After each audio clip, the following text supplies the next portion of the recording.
Copa আমেরিকার ফাইনালে পায়ে চোট পেয়ে মাঠ ছাড়েন আর্জেন্টিনার অধিনায়ক মেসি।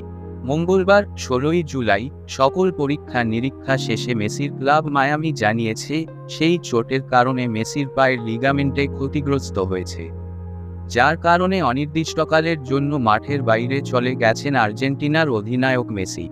মেসির ইনজুরি নিয়ে তার ক্লাব ইন্টার মায়ামি একটি বিবৃতি দিয়েছে। সেখানে তারা জানিয়েছে, মেডিকেল পরীক্ষার পর এটা নিশ্চিত হওয়া গেছে লিওনেল মেসি ডান অ্যাঙ্কেলে লিগামেন্টে চোট পেয়েছেন।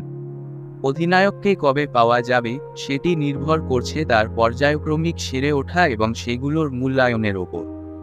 মঙ্গলবার মায়ামির কোচ তাতা মার্তিনো জানিয়েছিলেন, ইনজুরির কারণে এমএলএসের পরের 2 ম্যাচে পাওয়া যাবে না মেসিকে। তবে পরীক্ষার পর যে রেজাল্ট এসেছে তাতে মেসি কবে নাগাদ মাঠে ফিরবেন তা নিশ্চিত নয়। কোপার ফাইনালে ম্যাচের ৬৪ মিনিটে পায়ের ইনজুরি নিয়ে মাঠ ছাড়েন মেসি। তখন বেঞ্চে বসে কাঁদছিলেন তিনি। এরপর দেখা যায় তার ডান পা ফুলে গেছে। তবে শিরোপা জয়ের পর মেসি সামাজিক যোগাযোগ মাধ্যমে জানিয়েছিলেন তিনি সুস্থ আছেন।